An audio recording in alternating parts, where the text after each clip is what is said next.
Hi friends, ನಮಸ್ತೆ ಎಲ್ರಿಗೂ. ನಾನು ನಿಮ್ಮ ಪ್ರೀತಿಯ ರೂಪ. ಆಫ್ಟರ್ ಲಾಂಗ್ ಟೈಮ್ ನಾನು ವಿಡಿಯೋನ ಅಪ್ಲೋಡ್ ಮಾಡ್ತಾಯಿದ್ದೀನಿ. ಆಗಲೇ 8-10 ದಿವಸ ಆಯಿತು ಅನ್ಕೋತೀನಿ ನಾನು ವಿಡಿಯೋ ಅಪ್ಲೋಡ್ ಮಾಡಿ. ತುಂಬ ಬ್ಯುಸಿ ಇರೋದ್ರ ಕಾರಣ ನನ್ನ ವಿಡಿಯೋಗ ಅಪ್ಲೋಡ್ ಮಾಡಲಿಕ್ಕೆ ಸಾಧ್ಯ ಆಗ್ತಾಯಿಲ್ಲ. ಪ್ಲೀಸ್ ಕ್ಷಮೆ ಇರಲಿ ಎಲ್ಲರ ಕಡೆಯಿಂದ ಅಂತ ಹೇಳ್ತಾ, ಬನ್ನಿ ಫ್ರೆಂಡ್ಸ್, ಇವತ್ತಿನ ರೆಸಿಪಿ ಏನು, ಅದು ಯಾವ ರೀತಿ ಮಾಡೋದು ನಾನು ತೋರಿಸ್ಕೊಡ್ತಾ ಇದ್ದೀನಿ. ನಾನು ಇವತ್ತಿನ ರೆಸಿಪಿನಲ್ಲಿ ನಾನು ಮಾಡೋ ಸ್ಟೈಲ್ನಲ್ಲಿ, ಬೇರೆಯವ್ರು ಮಾಡೋ ಥರ ಅಲ್ಲ, ನಾನು ಮಾಡೋ ಸ್ಟೈಲ್ನಲ್ಲಿ ತೋರಿಸ್ಕೊಡ್ತಾ ಇದ್ದೀನಿ. ತೆಂಗಿನಕಾಯಿ ಚಟ್ನಿ ರೆಸಿಪಿನ. ಸೊ ಇದು ಯಾವ ರೀತಿ ಮಾಡೋದು ಅಂದರೆ, ಒಂದು 4-5 ಹಸಿರು ಮೆಣಸಿನ್ಕಾಯಿನ ನಾನು ತವಾ ಮೇಲೆ ಇಟ್ಕೊಂಡು ಹುರ್ಕೊತಾ ಇದ್ದೀನಿ. ಸೊ ಅದು ಸ್ವಲ್ಪ ಫ್ರೈ ಆದ ನಂತರ ಒಂದು ಗಡ್ಡೆ ಬೆಳ್ಳುಳ್ಳಿನ ಬಿಡಿಸಿ ಹಾಕ್ಕೊತಾ ಇದ್ದೀನಿ. ಸೊ ಅದು ಕೂಡ ಎರಡೂ ಕೂಡ ಹೊಂಬಣ್ಣ ಬರೋ ತನಕ ಸ್ವಲ್ಪ ಗೊತ್ತಾಗುತ್ತಲ್ಲ ಫ್ರೈ ಆಗಿದೆ ಇಲ್ಲ ಅಂತ, ಅಲ್ಲಿ ತನಕ ನೀಟಾಗಿ ಫ್ರೈ ಮಾಡ್ಕೊಬೇಕು.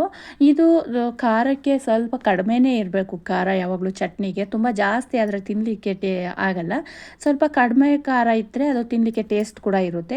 ಈ ಥರ ರೆಸಿಪಿನ ಮಾಡೋದ್ರಿಂದ, ಈ ಥರ ಚಟ್ನಿ ರೆಸಿಪಿನ ಮಾಡೋದ್ರಿಂದ, ತೆಂಗಿನಕಾಯಿ ಚಟ್ನಿ ರೆಸಿಪಿನ, ಸೊ ಯಾವುದೇ ರೀತಿ ಪೂರಿ, ಚಪಾತಿ, ದೋಸೆ, ರೊಟ್ಟಿ, ಕಡೆ ಪಕ್ಷ ರೈಸ್, ವೈಟ್ ರೈಸ್ ಜೊತೆಗೆ ತಿನ್ನಲಿಕ್ಕೂ ಕೂಡ ತುಂಬಾ ಚೆನ್ನಾಗಿರುತ್ತೆ. ಸೊ ನಾವೆಲ್ಲರೂ ನೋಡಿರ್ತೀವಿ, ಮಸಾಲೆ ದೋಸೆ ಆಗಿರ್ಬೋದು, ಸೆಟ್ ದೋಸೆ ಆಗಿರ್ಬೋದು, ಅಥವಾ ಚಪಾತಿ ಆಗಿರ್ಬೋದು, ಪೂರಿ ಆಗಿರ್ಬೋದು, ಎಲ್ಲದ್ರ ಜೊತೆಗೆ ನಾವು ಕಾಂಬಿನೇಷನ್ ಆಗಿ ತೆಂಗಿನಕಾಯಿ ಚಟ್ನಿನ ಬಳಸ್ತೀವಿ. ಸೊ ಅದಕ್ಕೋಸ್ಕರ ಈ ಥರ ಮಾಡಿಕೊಂಡ್ರೆ ತುಂಬ ಟೇಸ್ಟ್ ಇರುತ್ತೆ. ಸೊ ನಂತರ ಇಲ್ಲಿ 1 ಟೇಬಲ್ ಸ್ಪೂನ್ ಅಷ್ಟು ನಾನು ಕಡಲೆಬೇಳೆನ ಹಾಕ್ಕೊತಾ ಇದ್ದೀನಿ. ಕಡಲೆಬೇಳೆ ಜೊತೆಗೆ ಒಂದು 1/4 ಟೀ ಸ್ಪೂನ್, ಕಾಲಿಂದ ಅರ್ಧ ಟೇಬಲ್ ಸ್ಪೂನ್ ಅಷ್ಟು ನಾನು ಉದ್ದಿನ ಬೇಳೆ ಕೂಡ ಹಾಕ್ಕೊತಾ ಇದ್ದೀನಿ. ಕಡಲೆಬೇಳೆ ತಿಕ್ನೆಸ್ಸಿಗೆ ಮತ್ತು ಟೇಸ್ಟಿಗೆ ಒಳ್ಳೆ ಫ್ಲೇವರ್ನ ಕೊಡುತ್ತೆ. ಹಾಗೆ ಉದ್ದಿನ ಬೇಳೆನ ನೀವು ಒಂದು ಸಲ ಫ್ರೈ ಮಾಡಿ ಅದ್ರ ಘಮ ತಗೊಬೇಕು, ಎಷ್ಟು ಚೆನ್ನಾಗಿರುತ್ತಲ್ಲ ಅದು. ಉದ್ದಿನಬೇಳೆ ಮತ್ತು ಕಡಲೆಬೇಳೆ ಎರಡನ್ನೂ ಕೂಡ ನೀಟಾಗಿ ಫ್ರೈ ಮಾಡಿಕೊಂಡು ಈ ಥರ ಹೊಂಬಣ್ಣ ಬಂದ ನಂತರ ಅದನ್ನು ಇನ್ನೂ ಬೇರೆ ಪ್ಲೇಟ್ ತೆಗೆದಿಟ್ಕೊಂಡಿರ್ತೀವಲ್ವ, ಅದಕ್ಕೆ ಸರ್ವ್ ಮಾಡ್ಕೊಬೇಕು. ನಂತರ ನಾನಿಲ್ಲಿ 2 ಕಡ್ಡಿಯಷ್ಟು ಕರ್ಬೇವಿನ ಸೊಪ್ಪನ್ನು ಹಾಕೋತಿದ್ವಿ. ನಾವು ಕರ್ಬೇವಿನ ಸೊಪ್ಪನ್ನ ಆ್ಯಕ್ಚುಲಿ ಅಬ್ಸರ್ವ್ ಮಾಡೋದಾದರೆ, ಚಿತ್ರಾನ್ನಕ್ಕೆ ಹಾಕಿರಲಿ, ಪಲಾವ್ಗೆ ಹಾಕಿರಲಿ, ಯಾವುದೇ ರೀತಿ ಒಗ್ಗರಣೆ ಐಟಮ್ಗೆ ಹಾಕಿದರೂ ಕೂಡ ಚಿಕ್ಕವರಿಂದ ಮಕ್ಕಳಿಂದ ಹಿಡಿದು ದೊಡ್ಡವ್ರ ತನಕ ಅದನ್ನು ತೆಗೆದು ತಟ್ಟೆ ಸೈಡ್ನಲ್ಲಿ ಇಟ್ಬಿಟ್ಟು ತಿಂತಾರೆ. ಬಟ್ ಅದರಲ್ಲಿ ಎಷ್ಟು ಪೌಷ್ಟಿಕಾಂಶ ಇದೆ, ಅದು ಕರ್ಬೇವಿನ ಸೊಪ್ಪಿಂದ ಎಷ್ಟು ಆರೋಗ್ಯಕ್ಕೆ ಒಳ್ಳೆಯದಿದೆ, ಹೆಲ್ತಿಗೆ ಒಳ್ಳೆಯದಿದೆ ಅಂತ ಗೊತ್ತಿದ್ದು ಕೂಡ ಬಟ್ ಅದನ್ನು ತೆಗೆದು ಪಕ್ಕಕ್ಕಿಟ್ಟು ತಿನ್ನೋದು ವಾಡಿಕೆ. ಸೊ ಆ ಥರ ಆಗಬಾರ್ದು. ನಾವು ಕೊಡೋವಂಥದ್ದು ಪೌಷ್ಟಿಕಾಂಶಯುಕ್ತ ಒಂದು ಏನಿರುತ್ತೆ ಕರ್ಬೇವಿನ ಸೊಪ್ಪನ್ನು ಅದು ದೇಹದೊಳಗಡೆ ಹೋಗಬೇಕು ಅಂದರೆ ಈ ಥರ ಚಟ್ನಿಗಳಿಗೆ ಸ್ವಲ್ಪ ಜಾಸ್ತಿನೇ ಯೂಸ್ ಮಾಡಿ, ಆಗ ಅವರು ತೆಗೆದಿಡೋಕ್ಕೆ ಚಾನ್ಸ್ ಇರಲ್ಲ, ತಿನ್ಕೊತಾರೆ. ಸೊ ನಾನು ಇದನ್ನು ಕರ್ಬೇವಿನ ಸೊಪ್ಪನ್ನು ಕೂಡ ಫ್ರೈ ಮಾಡ್ಕೊತಾ ಇದ್ದೀನಿ. ಜೊತೆಯಲ್ಲಿ ಸ್ಟವ್ನ ಆಫ್ ಮಾಡಿ ನಂತರ 1 ಟೀ ಸ್ಪೂನಷ್ಟು ಜೀರಿಗೆನ ಹಾಕ್ಕೊಳ್ಳಿ. ಯಾಕಂದರೆ ತವಾ ಉರಿಯೋವಂಥ ಟೈಮ್ನಲ್ಲಿ, ಬಿಸಿ ಇರೋವಂಥ ಟೈಮ್ನಲ್ಲಿ ಹಾಕ್ಕೊಂಡ್ರೆ ಸೀದೋಗ್ಬಿಡುತ್ತೆ. ಅದಕ್ಕೋಸ್ಕರ ಆಫ್ ಮಾಡಿಕೊಂಡು ಅದ್ರ ಬಿಸಿನಲ್ಲೇ ಸ್ವಲ್ಪ ಫ್ರೈ ಆಗಿಬಿಡುತ್ತೆ. ನಂತರ ಇದಕ್ಕೆ ಹುರ್ಗಡ್ಲೆ ಕೂಡ ಹಾಕ್ಕೊತಾ ಇದ್ದೀನಿ. ಸ್ವಲ್ಪ ಹಾಕ್ಕೊಳ್ಳಿ ಹುರ್ಗಡ್ಲೆ, ತುಂಬ ಜಾಸ್ತಿ ಅಂತ ಏನು ಬೇಡ. ನಂತರ ರುಚಿಗೆ ತಕ್ಕಷ್ಟು ಉಪ್ಪನ್ನು ಕೂಡ ಹಾಕ್ಕೊತಾ ಇದ್ದೀನಿ.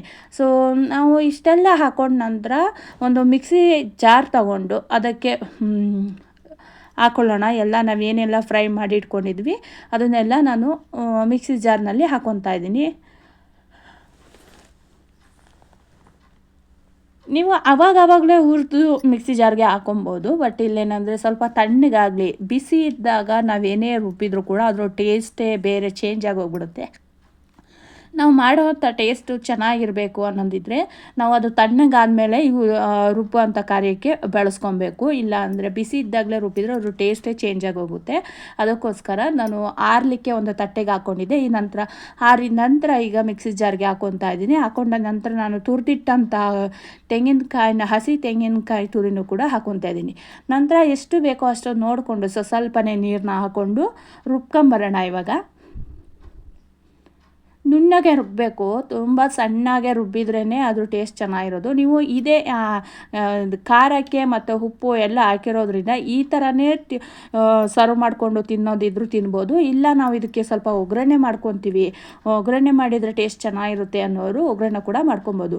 ನಾನು ಈಗ ಏನು ಹುರ್ಕೊಂಡ್ವಿ ಅದೇ ತವ ಮೇಲೆ ಸ್ವಲ್ಪ ಎಣ್ಣೆ ಹಾಕ್ಕೊಂಡು ನಂತರ ಸ್ವಲ್ಪ ಸಾಸಿವೆ, ಜೀರಿಗೆ, ಹಾಗೆ ಒಂದಿಷ್ಟು ಕಡಲೆಬೇಳೆ, ಉದ್ದಿನಬೇಳೆ, ಹಾಗೆ ಕರಿಬೇವಿನ ಸೊಪ್ಪು, ಸ್ವಲ್ಪ ಒಣಮೆಣ್ಸಿನ್ಕಾಯಿ ಬಳಸೋ ಆಗಿದ್ದರೆ ಬಳಸ್ಬೋದು. ಇಲ್ಲ ನಾವೀಗ ಆಲ್ರೆಡಿ ಹಸಿರು ಮೆಣಸಿನ್ಕಾಯಿನ ಹಾಕಿದ್ದೀವಿ, ಈಗ ಬೇಕಿಲ್ಲ ಅನ್ನೋರು ಬೇಡ, ಸ್ಕಿಪ್ ಮಾಡ್ಬೋದು. ನಾನು ಇಷ್ಟನ್ನು ಏನಿದೆ ಸಾಸಿವೆ, ಜೀರಿಗೆ, ಕರ್ಬೇವಿನ ಸೊಪ್ಪು ಏನಿದೆ ಅಷ್ಟನ್ನು ಫ್ರೈ ಮಾಡ್ಕೊತಾ ಇದ್ದೀನಿ. ನಂತರ ಇದನ್ನು ಚಟ್ನಿ ಏನು ರುಬ್ಬಿಟ್ಕೊಂಡಿರ್ತೀವಿ ಅದರೊಳಗಡೆ ಹಾಕ್ಕೊಬೇಕು. ನೀವು ಎಣ್ಣೆನ ಸ್ವಲ್ಪ ಜಾಸ್ತಿನೇ ಬಳಸಿದರೆ ಟೇಸ್ಟ್ ಚೆನ್ನಾಗಿರುತ್ತೆ. ಇಲ್ಲ ಎಣ್ಣೆನೇ ಅವಶ್ಯಕತೆ ಇಲ್ಲ, ನಾವು ಆ ರೀತಿಯೇ ಮಾಡ್ತೀವಿ ಅಂದರೆ ಮಾಡ್ಬೋದು. ಸೊ ನಂತರ ಇದನ್ನು ನಾವು ನೀಟಾಗಿ ಮಿಕ್ಸ್ ಮಾಡಿಟ್ಕೊಂಡು ದೋಸೆ ಜೊತೆ ಚಟ್ನಿ, ಚಪಾತಿ, ರೈಸ್ ಜೊತೆ ತಿಂತಾ ಇದ್ದರೆ ಸೂಪರ್ ಟೇಸ್ಟ್.